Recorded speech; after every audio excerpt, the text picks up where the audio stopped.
저와 예비 남편은 지인들의 소개로 만난 사이였습니다.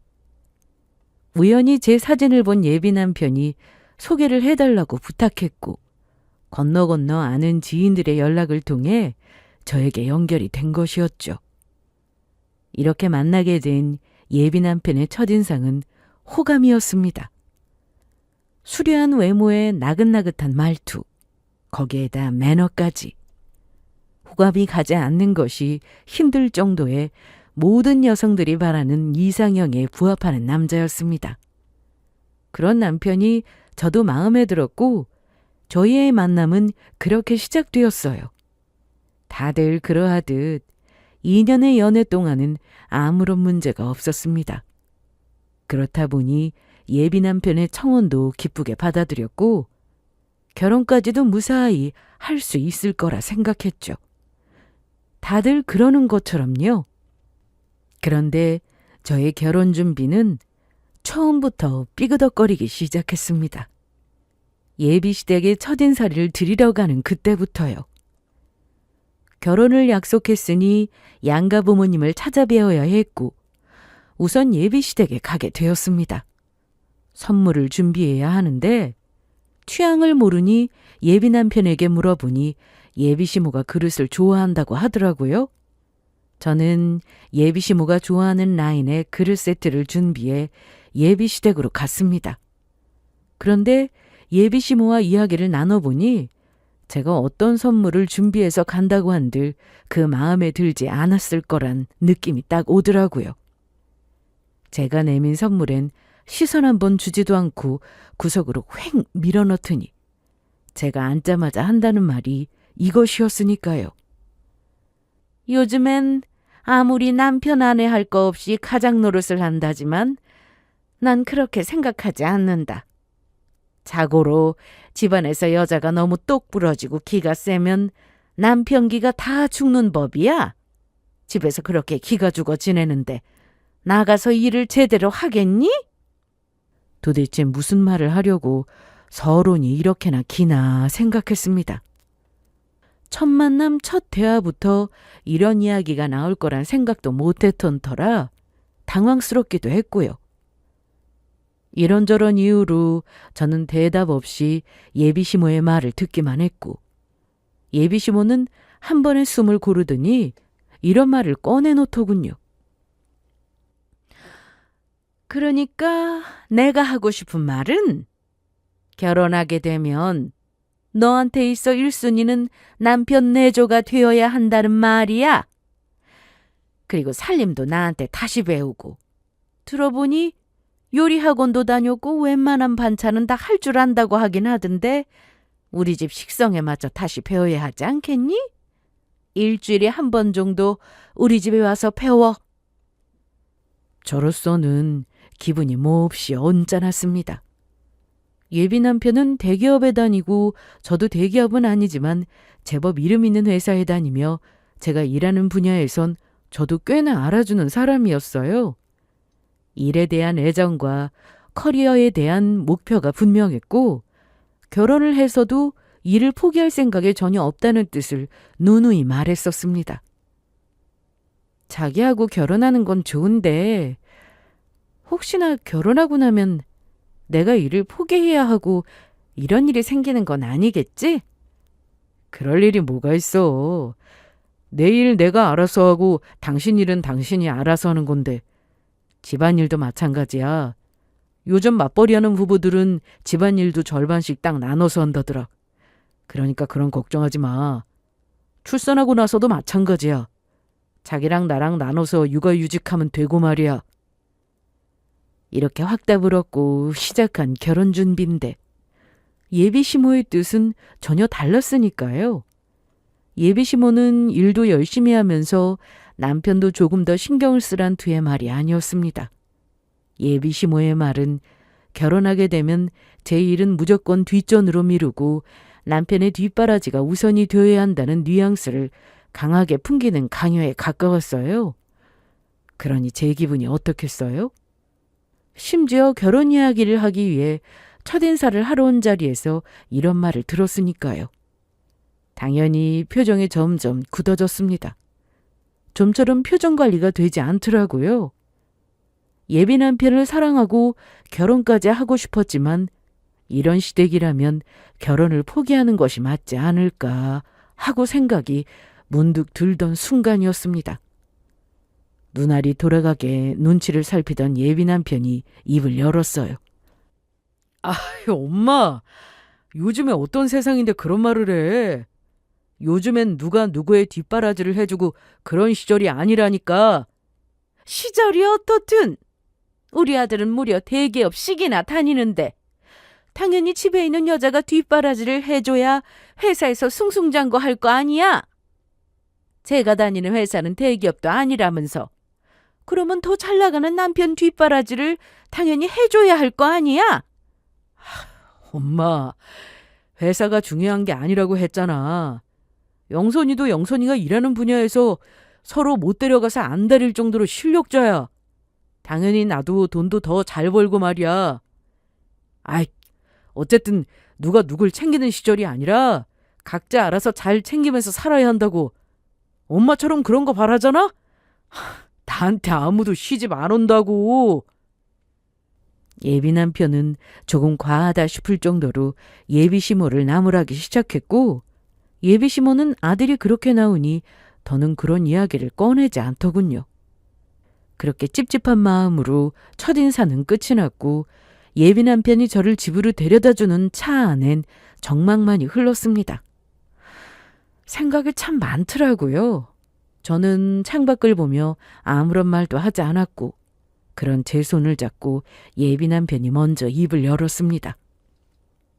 자기야, 오늘 우리 엄마 때문에 당황했지? 기분도 좋지 않았을 거야. 당신도 당신 일 많이 좋아하고 결혼하고 나서도 커리어 쭉 쌓고 싶어 한다고 설명했는데 워낙 옛날 분이다 보니까 생각 바꾸는 게 쉽지가 않네. 당신이 이해 좀 해줘. 이해하는데 사실 걱정이 되기도 해. 어머님이 오늘 자기가 그렇게까지 말하니까 물러서는 것처럼 보여도 앞으로 계속 같은 문제로 부딪힐 것 같단 말이야. 자기 말대로 어머님이 가진 생각이 하루아침에 바뀌는 것도 아니잖아. 예민한 문제이고 중요한 문제이니 저도 솔직하게 제 마음을 전했습니다. 그러니 남편도 충분히 이해한다며 제 걱정을 달래주기 시작하더군요. 그래, 당신이 뭘 걱정하는지 잘 알겠는데 날 좀 믿어줘.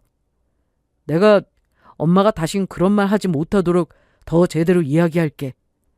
다른 문제가 있는 것도 아니고 이런 문제로 우리 결혼에 문제가 생기는 거 말도 안 되잖아. 그렇긴 한데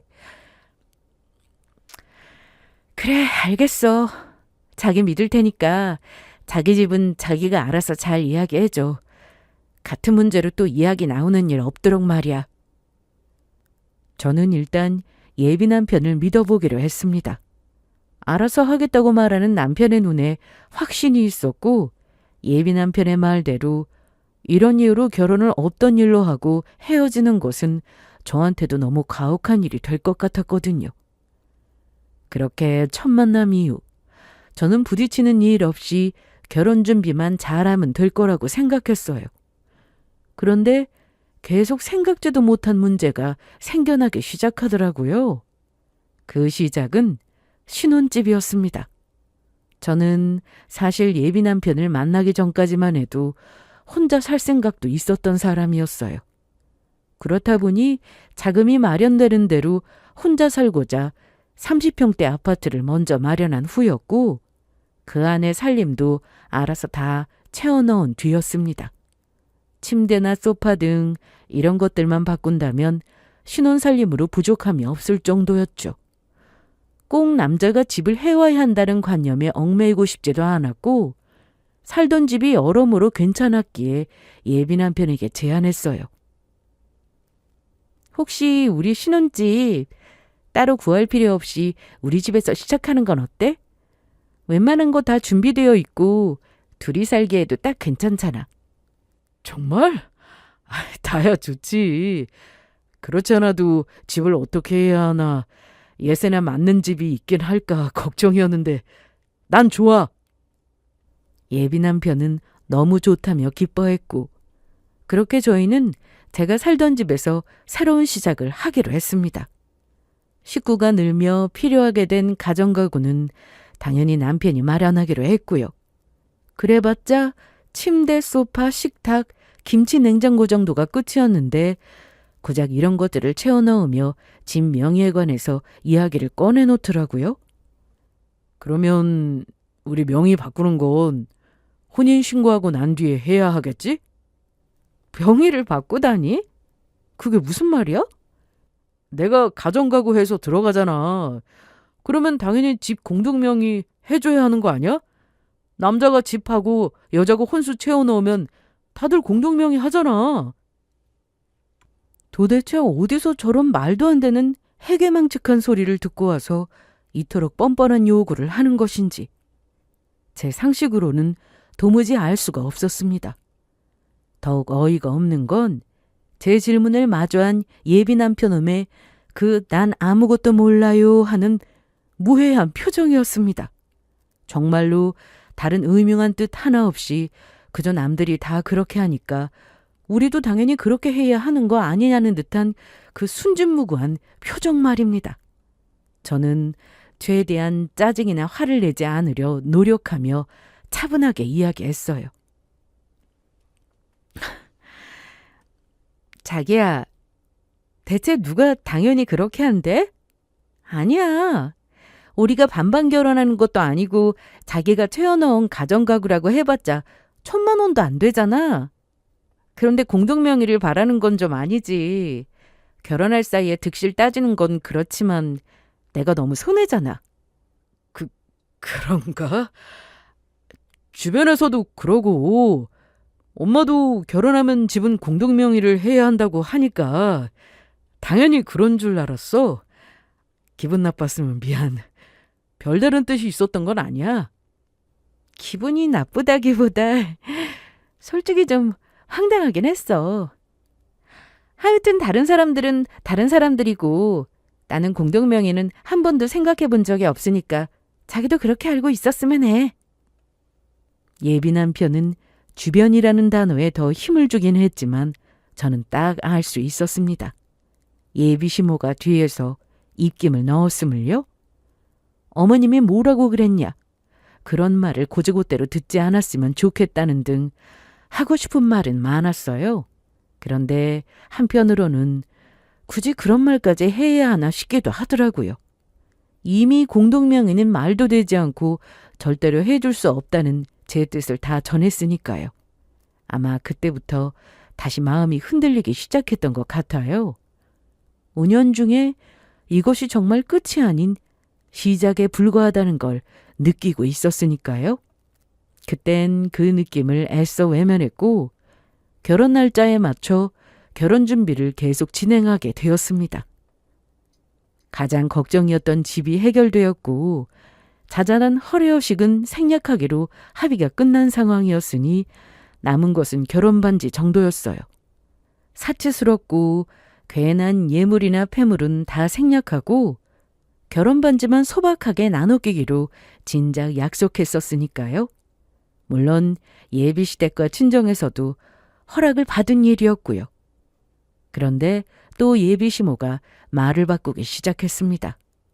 어느 날은 갑자기 회사 앞까지 찾아와서 이상하다 싶었는데 예단비를 요구하더라고요.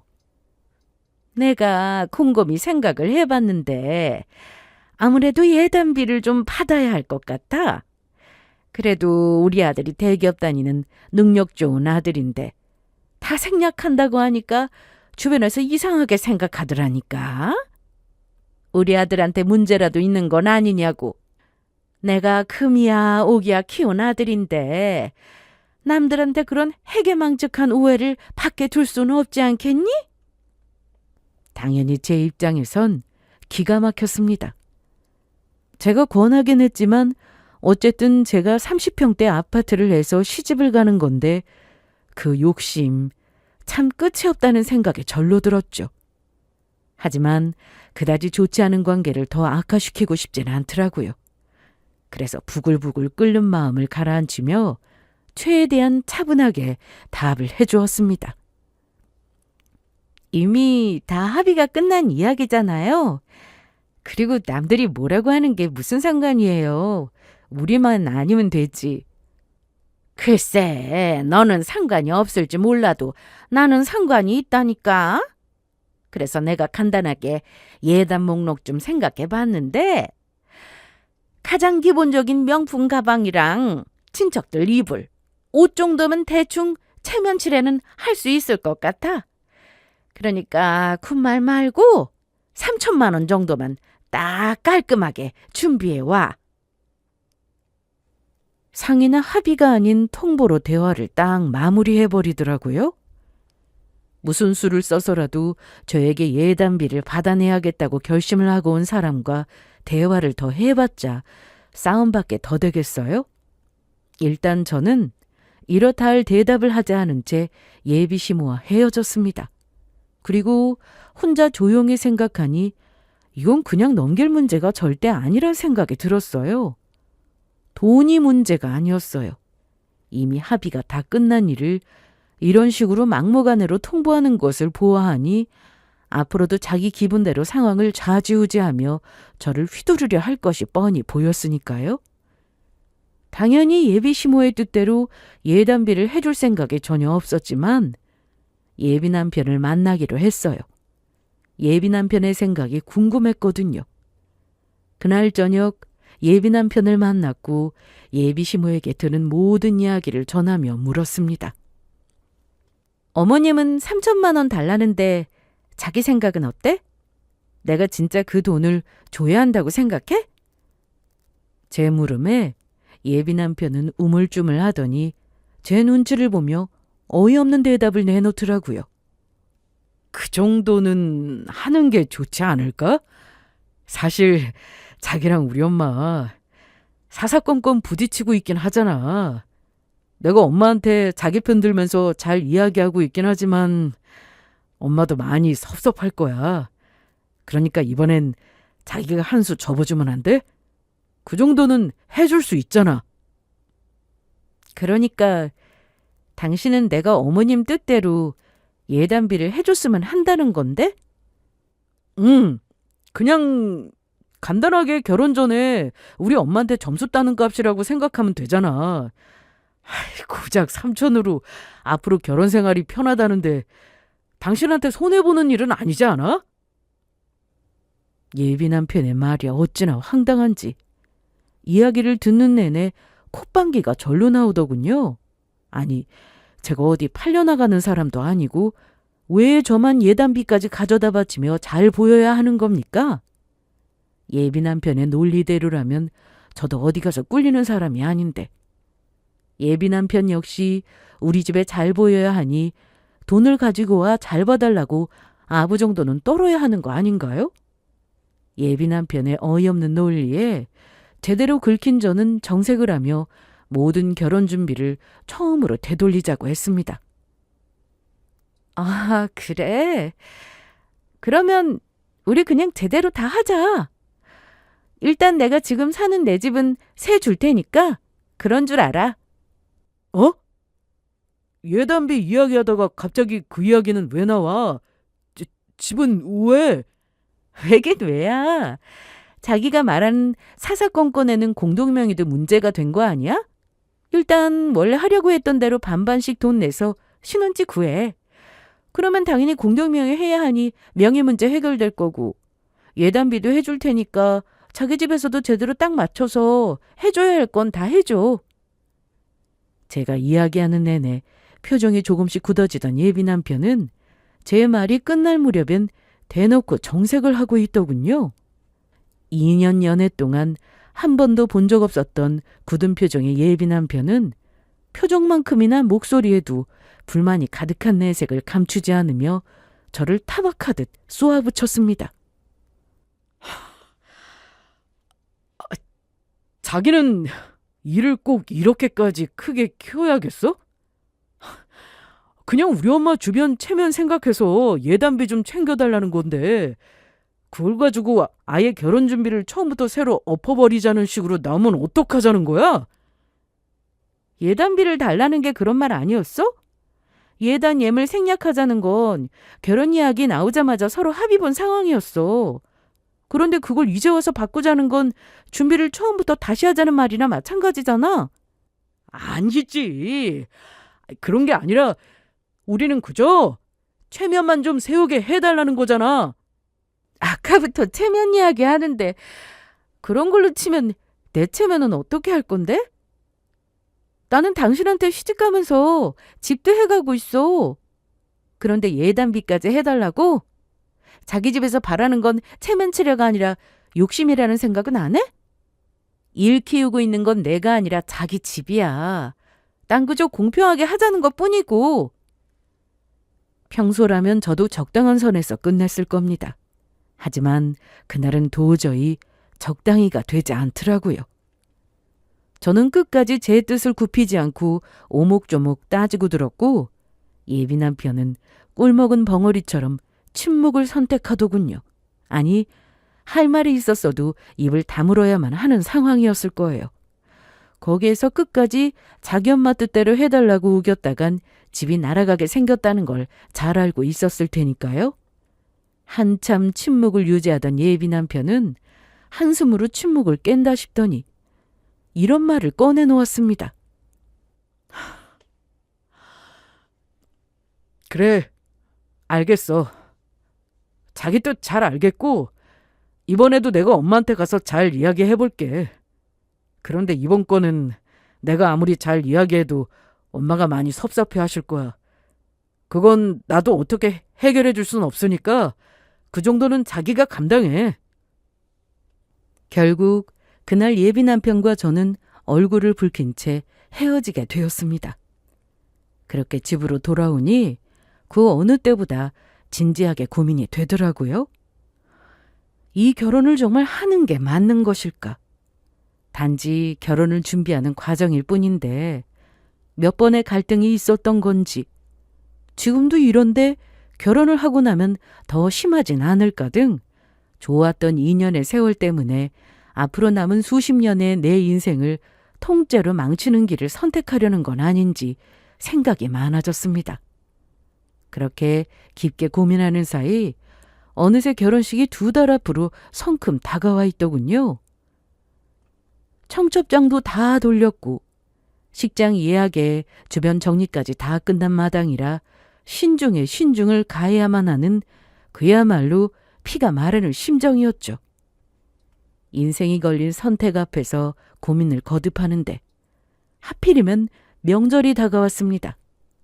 원래대로였다면 당연히 예비시댁에 인사를 갔었겠지만 예비시모와의 일도 있고 파혼을 고민하고 있으니 인사를 가는 것도 고민스럽더라고요.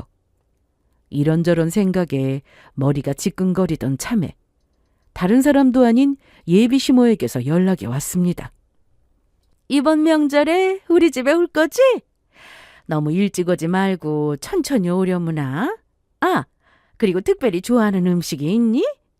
내가 미리 준비 좀 해놓으려고 그러는데 혹시나 먹고 싶은 거 있으면 우리 아들한테 꼭 말해주고 명절에 우리 집에서 보자.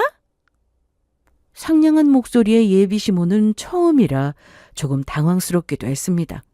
한편으론 그동안 좋지 않았던 감정을 풀려는 것인가 하는 기대가 생기기도 하더라고요.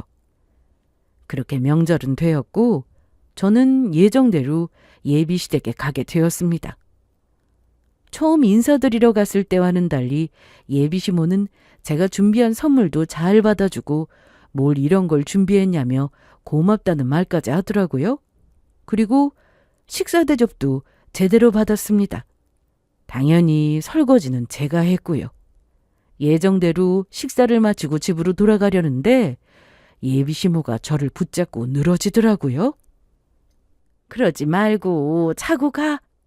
오늘 우리 예비 며느리 재우려고 우리 아들이 쓰던 방에 새 이불도 깔아놨어. 오늘은 우리 집에서 자고 내일 가면 얼마나 좋아. 이제 곧 가족인데 이런 날 같이 보내야 정도 더 빨리 생기고 가족에도 생기지 않겠어? 당연히 고민할 것도 없이 싫었습니다. 결혼한 사이라도 시댁에서 자는 것이 불편할 텐데 결혼도 하기 전인데 시댁에서 자고 가라니요.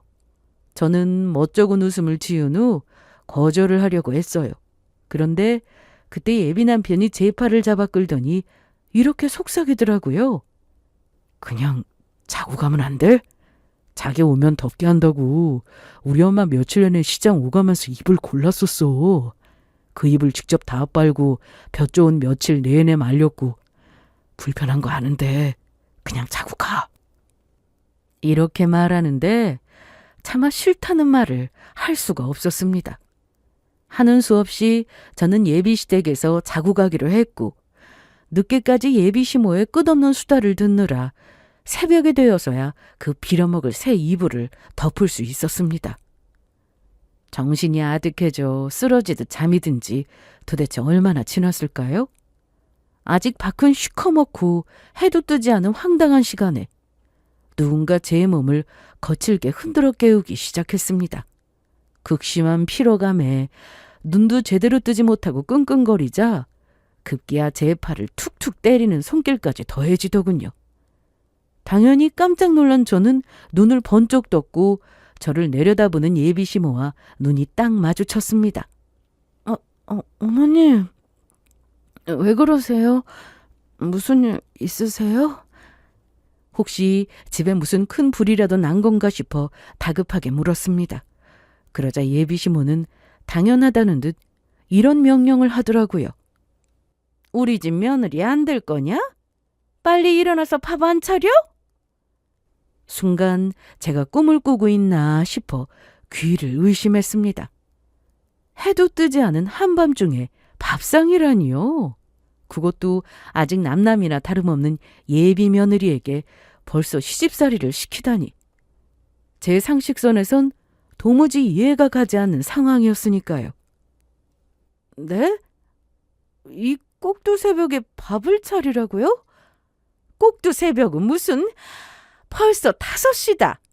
아침에 친척들 다 오라고 했으니까 그 시간에 맞춰서 밥 차리려면 지금도 늦어. 얼른 일어나서 10면 정도 먹을 밥상 차려내. 너 혼자 다 해야 하니까 서둘러라. 예비시모는 쏘아붙이듯 말도 안 되는 명령을 내려놓고선 방을 나가버렸습니다. 쾅 하고 닫힌 방문을 보는데 그제서야 왜 저를 집에 가지 못하게 붙잡았는지 알 것 같더라고요. 원래는 모이지도 않은 친척들을 굳이 그 아침에 불러 모아 저를 고생시키기 위해 저를 붙잡고 늘어졌던 것이었습니다. 이로 인해 제 길을 꺾어놓고 기선제압을 하는 것은 덤이었을 테고요. 정신이 번쩍 든 저는 일단 거실로 나갔어요. 제가 나오는 것을 확인한 시모는 8시 30분까지 온다고 했으니까 늦지 않게 준비해. 10인분이라고 했다. 아, 너도 먹을 거면 11인분 하면 되고. 이렇게 말하곤 방으로 들어가 버리더라고요. 그 모습을 보던 저는 머리끝까지 화가 차올랐고 그 즉시 예비 남편이 잠든 방으로 가 예비 남편을 깨웠습니다. 진짜 왜 그래?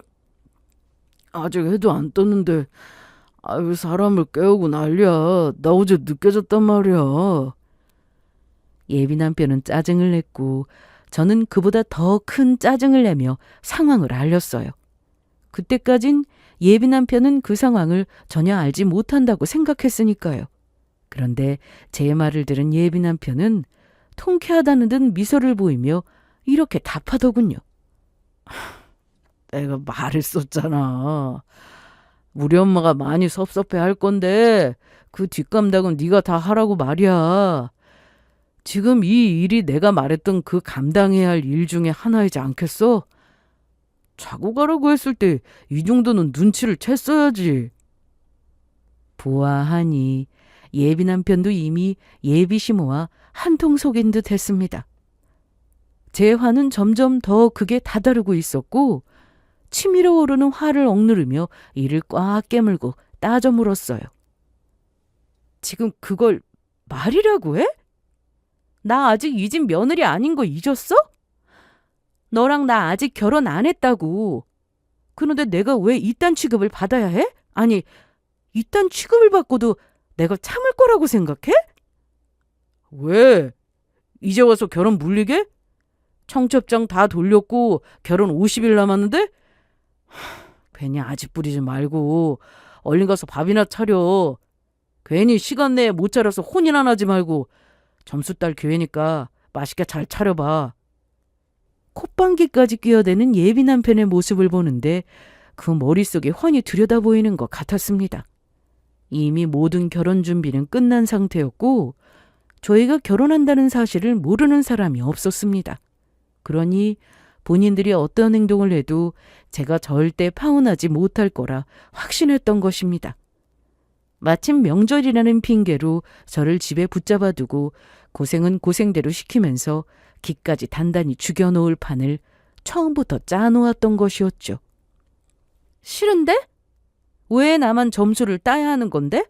그리고 나는 그딴 점수 딸 생각 자체가 없는 사람이야. 그러니까 밥상을 차려야 하는 상황이면 네가 차려. 나는 전혀 그럴 생각이 없으니까. 아직도 상황 파악이 안 돼? 여기 우리 집이야. 그리고 너는 나랑 결혼할 여자고 네가 별다른 수가 있을 것 같아? 그냥 얼른 가서 밥이나 차려. 사람 말을 못 알아들어? 내가 싫다고 했잖아. 네 말대로 여기가 우리 집도 아닌데 내가 왜 그런 일을 해?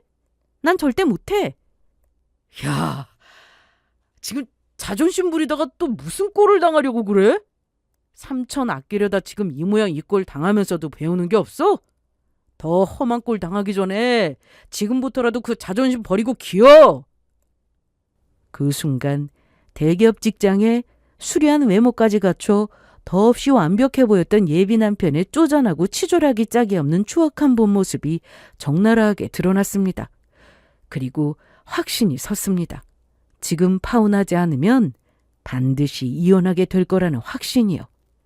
어느새 몸을 일으킨 예비 남편은 저를 향해 비웃음을 날리며 앉아 있었고 저는 그대로 손을 치켜들어 그 뺨을 날려버렸습니다. 너 지금 날 때렸어? 지가 감히 날 때려? 네가 이딴 짓을 하고도 나랑 무사히 결혼할 수 있을 것 같아? 맞을 짓을 했잖아. 그러면 맞아야지. 그리고 내가 이딴 꼴까지 봤는데 너랑 결혼할 것 같아? 나 너랑 결혼 안 해. 우리 파혼이야. 알겠어? 저는 참았던 울분을 고함을 지르는 것으로 대신했고 저의 소리를 들은 예비 시모가 방으로 달려들어오더군요. 아들의 붉어진 뺨 그리고 부들부들 떨고 있는 저를 보고선 상황 파악을 마친 예비 시모는 저에게 무섭게 돌진해 왔어요. 이 미친 것이? 너 지금 내 아들을 때린 거야? 감히? 내가 미쳤구나. 밥 차리라고 깨워놨더니 차리라는 밥은 차리지도 않고 왜 남의 귀한 아들 뺨을 때려? 네 친정에서 배운 게 이딴 것뿐이니? 어른 말에 꼬박꼬박 말대꾸에 예비 남편 얼굴에 손까지 대라고 배웠냔 말이야? 예비 시모는 저에게 욕을 하는 것도 모자라 제 부모님까지 들먹이며 모욕하기 시작하더군요. 저에게 욕을 하는 것도 참을 수 없었는데 제 부모님 욕까지 제 앞에서 저리도 상스럽게 하니 저도 본때를 보여줘야겠다는 생각밖에 들지 않았습니다. 저는 손바닥을 다시 치켜들었고 처음보다 더 힘을 실어 예비 남편의 뺨을 다시 내리쳐버렸어요. 그리곤 아연실색하며 고함을 지르는 시모에게 더 큰 목소리로 이렇게 말해주었습니다. 아줌마, 나한테 욕하지 말고 우리 부모님에 대해서도 그렇게 말하지 마세요. 아줌마가 말을 그따위로 하니까 아들이 이렇게 나한테 맞는 거라고요. 뭐야? 아줌마? 그러면 그쪽이 아줌마지 여전히 내 어머님이겠어요? 어쨌든 상스럽게 욕 좀 그만하세요. 여기서 아줌마 입에서 또 욕 나오잖아요? 그땐 귀한 아들 고개 또 돌아가는 꼴 보게 될 거니까 잠자코 있어요.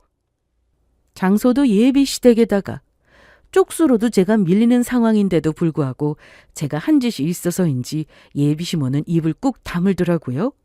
예비 남편도 양보를 부여잡은 채 아무 말도 하지 못하고 있었고요.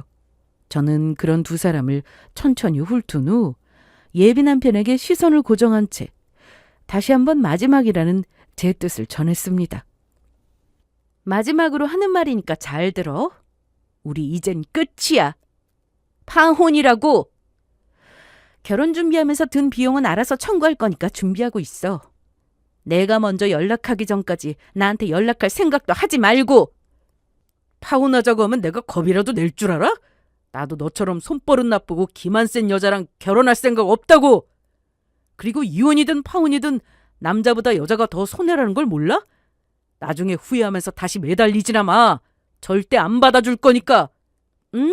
절대 그럴 일 없을 테니까 너나 후회하지 마. 구질구질하게 붙잡지도 말고. 말을 마친 저는 뒤도 돌아보지 않고 방을 박차고 나와 그 집을 벗어났습니다. 그리곤 집으로 돌아와 바쁘게 움직였어요. 눈물을 흘리고 왜 그런 인간을 만났을까? 왜 그런 인간과 결혼까지 한다고 결심했을까? 이딴 후회와 자책에 젖어있을 시간도 없었습니다. 이 개막장과 다름없는 사기꾼 집구석과 엮인 것들을 끊어내기 위해 정리해야 할 것들이 한두 가지가 아니었으니까요.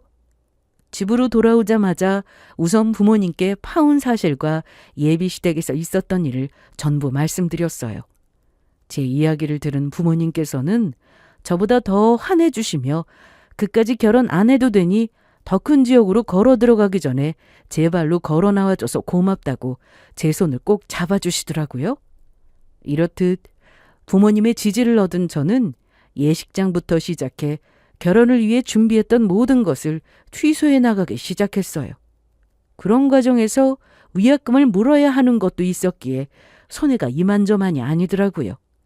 당연히 변호사까지 선임해 이 문제를 법대로 해결하기로 했죠. 그렇게 금전적 손해배상 청구는 시작되었고 이 과정에서 아주 기가 막힌 상황을 알게 되었습니다.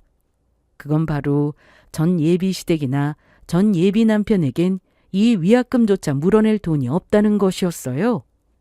알고 보니 이 집안은 진작 망하고 허세만 가득한 집안인 것도 모자라 대기업에 다니는 아들 하나 바라보며 아들의 등골을 제대로 빼먹고 사는 민폐 부모들이더라고요.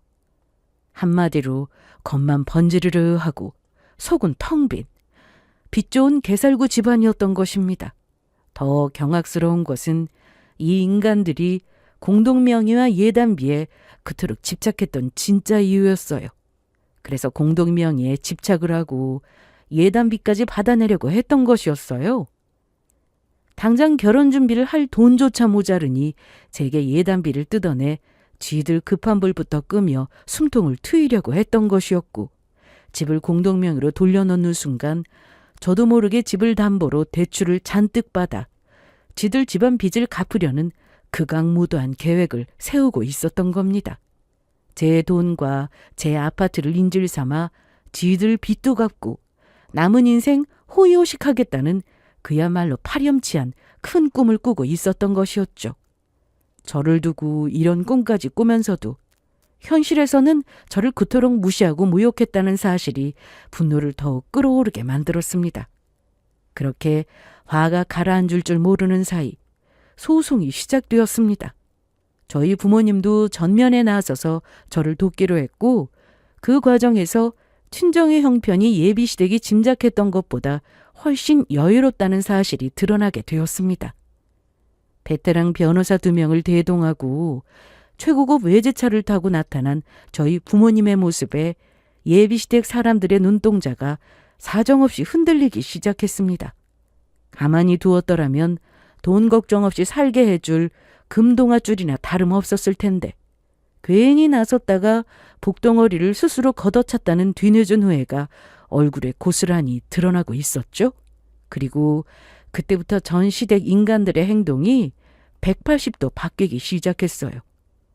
부모님이 나서기 전까진 큰 소리를 치며 파혼하면 여자만 손해라는 말만 반복하며 뻔뻔하게 나오던 인간들이었거든요. 그런데 부모님의 모습을 제대로 확인하고 난 뒤로는 눈빛부터 달라지더니 어느 날엔 5단 도시락통에 반찬을 가득 싸들고 집으로 찾아오기까지 하더라고요. 밥은 먹었니? 이거 내가 직접 만든 반찬들인데 저번에 우리 집에 왔을 때 잘 먹었던 게 생각이 계속 나지 뭐니. 그래서 좀 쌓아봤단다. 처음엔 이게 무슨 경우인가 싶었어요. 파혼하기로 했고 심지어 결혼 준비하며 쓴 비용 때문에 소송을 진행 중인 상황이었잖아요. 그런데 아무 일도 없었던 사람처럼 세상 온화하고 자비로운 표정으로 저딴 말이나 하며 반찬통을 내미는 전 예비 시모라 너무 황당해서 온몸이 소름이 다 돋더라고요. 갑자기 이게 뭐 하는 짓이에요? 누가 이딴 반찬 먹고 싶다고 한 적 있어요? 필요 없으니까 가지고 가세요. 파혼하고 소송까지 하는 마당에 내가 이런 걸 왜 받아 먹어요? 반찬에 환장한 사람도 아니고. 저는 몸으로 전 예비시모를 밀어내며 이렇게 말했고 전 예비시모는 저에게 더 가까이 들러붙으며 더 뻔뻔하게 나오더군요. 그래, 내가 그 말도 좀 하려고 왔어. 결혼이 진짜 코앞인데 파혼은 무슨 파혼이니? 그냥 결혼해. 그러면 위약금 같은 거 물 일도 없으니 소송 같은 것도 하지 않아도 되고 얼마나 깔끔하고 좋아. 제가 왜요? 나는 파혼하고 소송 승소하고 그쪽 집안이랑 끝내는 게 가장 깔끔하고 좋아요. 그러니까 가세요. 예, 그러지 말고 다시 한 번만 생각해 보라니까. 사실 너희가 나 때문에 싸운 거지. 나 아니었으면 싸울 일도 없었잖니.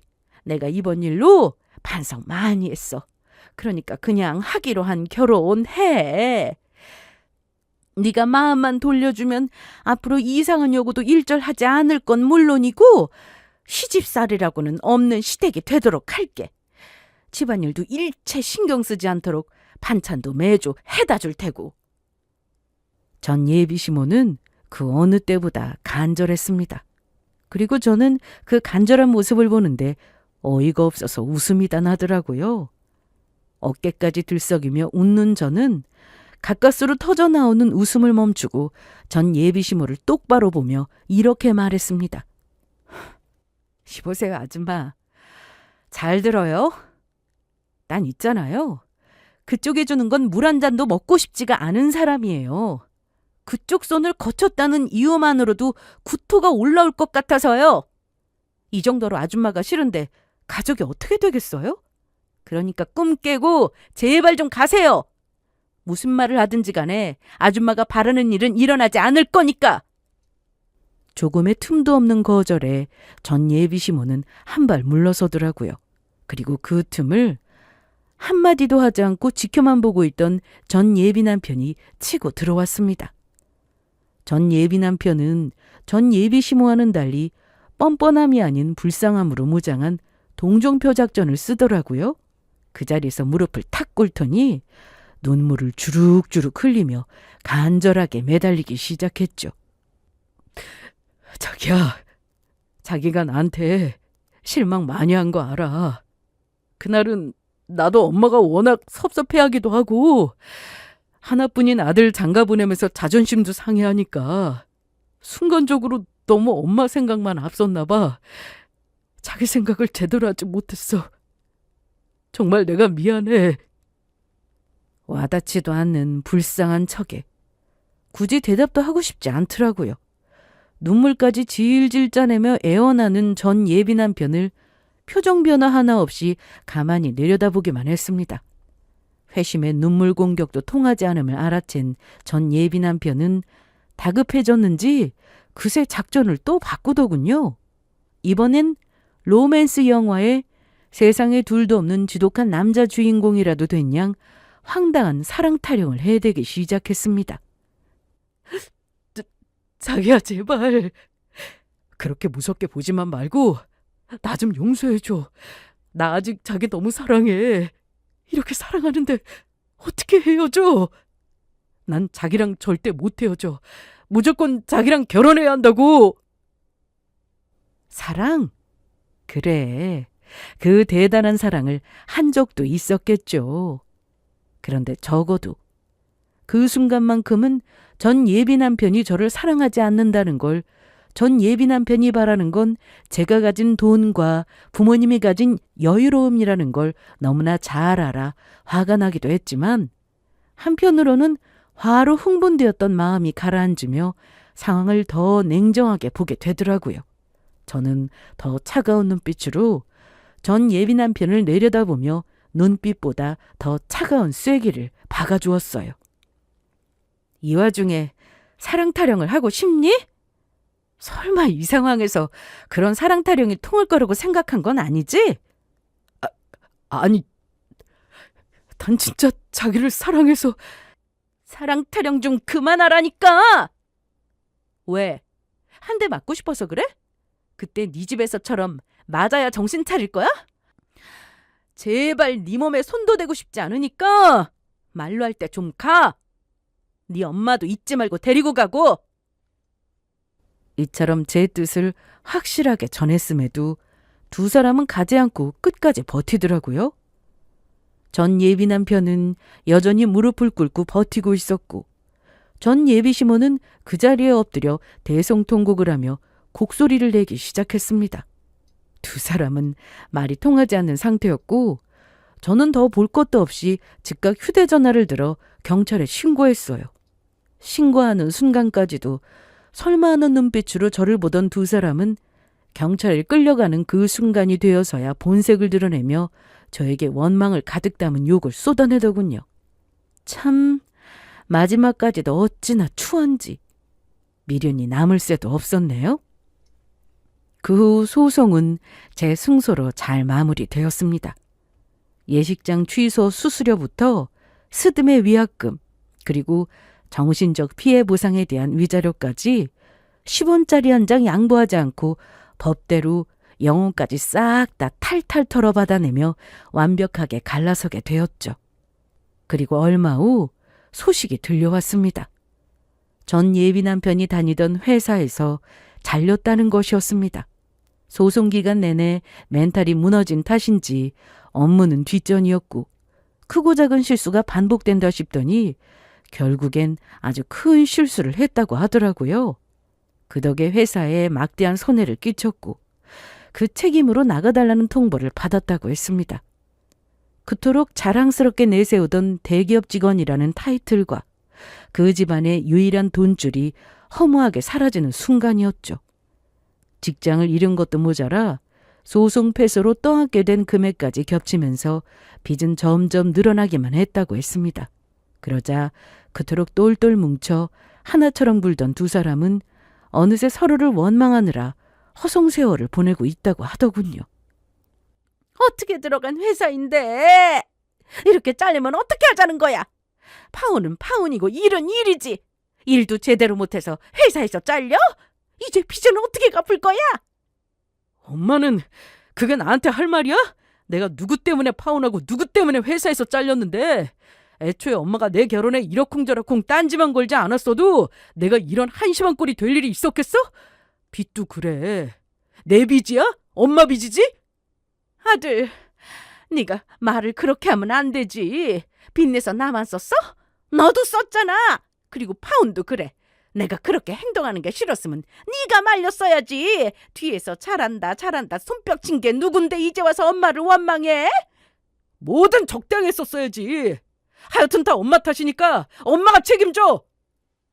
상황을 이겨낼 생각은 눈꼽만큼도 없이 서로를 향한 원망만 쌓아가며 더 깊은 나락으로 떨어지고 있다고 했습니다. 저라는 동아줄을 제 손으로 끊어버린 두 사람에게 남은 건 평생 빚에 허우적거리는 날들 뿐인 것이 훤히 보이는 순간이었죠. 일단 저는 오랜 꿈이었던 제 사업체를 열게 되었어요. 이 나이 때쯤 열었으면 한다고 막연히 꿈만 꿨었는데 좋은 기회가 있어 꿈을 이루게 되었습니다. 지금은 제 사업을 시작한 지 어느새 3년이란 시간이 지났고 처음보단 많이 자리를 잡아 안정된 날들을 지내고 있답니다. 그리고 또 좋은 소식이 있는데요. 제가 만나는 사람이 있다는 것이에요. 지인의 소개로 만난 사람인데요. 제 과거를 다 알고 있음에도 저를 이해해주고 제가 힘들 때마다 제 곁을 묵묵히 지켜준 아주 듬직한 멋진 남자랍니다. 이런 멋진 남자와 내년 초에 결혼을 하려고 하는데요. 새로운 출발을 하기에 앞서 이곳에서 제 힘들었던 과거를 완벽하게 훌훌 털어내려고 사연을 쓰게 되었습니다. 그동안 그 험난한 고비를 혼자서 참 잘 헤쳐왔다고 따뜻한 칭찬을 받고 싶기도 했고, 많이 힘들진 않았냐고 위로를 받고 싶기도 해서요. 당연히 앞으로는 좋은 일만 있을 거란 기분 좋은 응원도 가득 받고 싶고요. 그러면 저는 여기까지만 하고 이만 물러가 보도록 할게요. 긴 이야기 함께 해주셔서 감사합니다. 다들 행복하세요?